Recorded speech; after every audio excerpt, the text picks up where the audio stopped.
Phone call తో మీ బంగారాన్ని విడిపించి ప్రెజెంట్ మార్కెట్ రేట్ కే కొని బ్యాలెన్స్ అమౌంట్ ని క్యాష్ గా లేకపోతే సమానమైన బంగారాన్ని మీకిస్తుంది అక్షయ గోల్డ్ హబ్.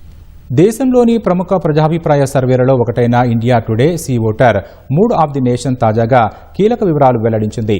దేశవ్యాప్తంగా నిర్వహించిన సర్వేలో ఇప్పటికిప్పుడు లోక్సభ ఎన్నికలు జరిగితే 352 సీట్లతో ఎన్డీఏ గెలిచే అవకాశముందని అంచనా వేసింది. ఇందులో బీజేపీకే 287 సీట్లు వస్తాయని అంచనా వేసింది. సర్వేలో మెజారిటీ ప్రజలు ప్రధానిగా నరేంద్ర మోదీ పనితీరు బాగుందని పేర్కొన్నారు. త్వరలో అసెంబ్లీ ఎన్నికలు జరిగే పశ్చిమ బెంగాల్, తమిళనాడు, అస్సాం, కేరళలో పార్టీల బలాబలాలపై కూడా సర్వే కీలక అంచనా వేసింది.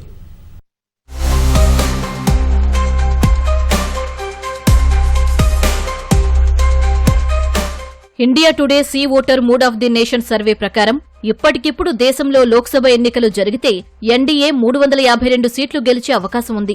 గత ఏడాది నిర్వహించిన సర్వేలో ఎన్డీఏకు వస్తాయని అంచనా వేసిన సీట్ల కంటే ఇవి 28 స్థానాలు ఎక్కువ. తాజా సర్వే ప్రకారం బీజేపీ 287 స్థానాలతో ఏకైక అతిపెద్ద పార్టీగా అవతరించే అవకాశం ఉంది. 2025 ఆగస్టు నాటి సర్వేతో పోలిస్తే బీజేపీకి 27 స్థానాల పెరుగుదలను సూచిస్తోంది. ఇండియా కూటమికి 182 సీట్లు దక్కే అవకాశం ఉన్నట్టు సర్వే పేర్కొంది. గత ఏడాది సర్వేలో వచ్చిన సీట్లతో పోలిస్తే ఇండియా కూటమి 26 సీట్లు కోల్పోయే అవకాశం ఉంది. ఇండియా కూటమికి వస్తాయని అంచనా వేసిన 182 స్థానాల్లో కాంగ్రెస్కు 80 సీట్లు వచ్చే అవకాశం ఉంది. కాంగ్రెస్ పార్టీ గత ఏడాది సర్వేతో పోలిస్తే 17 సీట్లు కోల్పోయే అవకాశముంది. ఇతర పార్టీలకు 9 సీట్లు దక్కే అవకాశముంది. ఇప్పటికిప్పుడు లోక్సభ ఎన్నికలు జరిగితే ఎన్డీఏకు 47% ఓట్లు లభిస్తాయని సర్వే అంచనా వేసింది. అందులో ఒక్క బీజేపీకే 41% ఓటింగ్ దక్కుతుందని అంచనా. మరోవైపు ఇండియా కూటమికి 39% ఓట్లు దక్కే అవకాశాలున్నాయి. ఇందులో కాంగ్రెస్కు 20% ఓటింగ్ వచ్చే అవకాశం ఉన్నట్టు India Today C voter mood of the nation అంచనా వేసింది.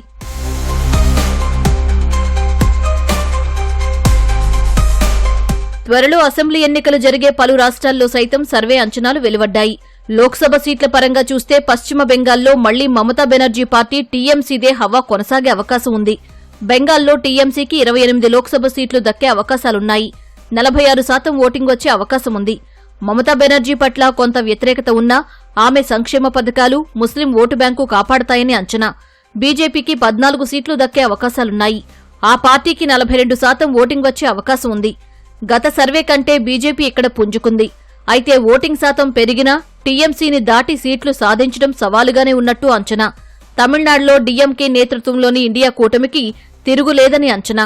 ఇండియా కూటమికి 45% ఓటింగుతో 38 సీట్లు దక్కే అవకాశాలున్నాయి. ఏఐడీఎంకే నేతృత్వంలోని ఎన్డీఏకు 33% ఓటింగుతో 1 సీటు దక్కే అవకాశం ఉంది. కొత్త పార్టీ పెట్టిన నటుడు విజయ్ నేతృత్వంలోని టీవీకేకు 15% ఓట్లు, ఇతరులకు 7% ఓట్లు దక్కే అవకాశం ఉన్నట్లు సర్వే అంచనా వేసింది. అస్సాంలో హిమంత బిశ్వశర్మ నాయకత్వంలో బీజేపీ పటిష్టంగా ఉంది. బీజేపీ స్పష్టమైన మెజారిటీ సాధిస్తుందని అంచనా. ఎన్డీఏకు 2025 ఆగస్టులో నిర్వహించిన సర్వేలో 49% ఓటింగ్ రాగా జనవరి 2026 నాటికి అది 54%కి పెరిగింది. అదే సమయంలో ఇండియా కూటమి ఓట్ల శాతం గత సర్వేలోని 41% నుంచి 33%కి పడిపోతుందని అంచనా. కేరళలో సంప్రదాయ మార్పు ఈసారి కూడా కనిపిస్తోంది. కేరళలో కాంగ్రెస్ నేతృత్వంలోని యూడీఎఫ్ కూటమికి 18 సీట్లు దక్కే అవకాశముంది. ఎల్డీఎఫ్ లెఫ్ట్ కూటమికి 0 సీట్లు వస్తాయని అంచనా. పినరయి విజయన్ ప్రభుత్వంపై ఉన్న వ్యతిరేకత ఈ సర్వేలో స్పష్టంగా కనిపిస్తోంది. బీజేపీకి 2 సీట్లు దక్కే అవకాశాలున్నాయి.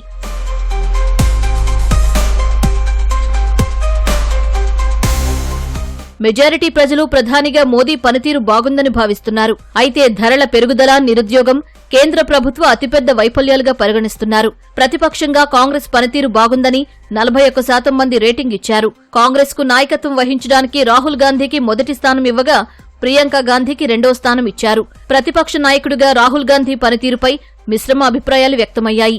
ఇండియా కూటమికి అధిపతి రేసులో రాహుల్ గాంధీ ముందంజలో ఉన్నారు.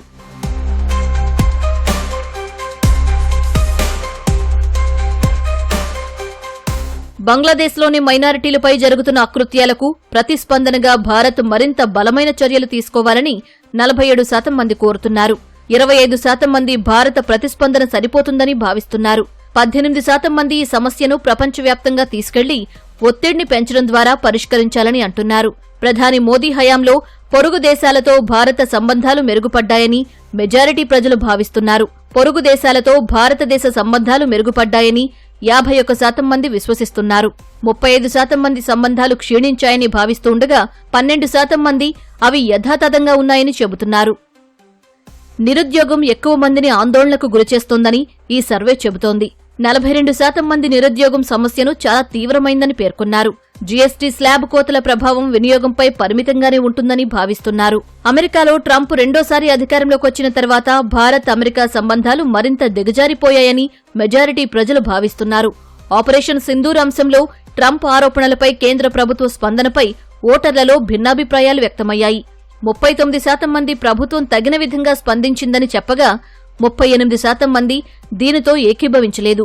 డొనాల్డ్ ట్రంప్ సుంకాలను తగ్గించకపోతే భారత్ పరస్పర సుంకాలతో ప్రతీకారం తీర్చుకోవాలని 45% మంది అభిప్రాయపడ్డారు.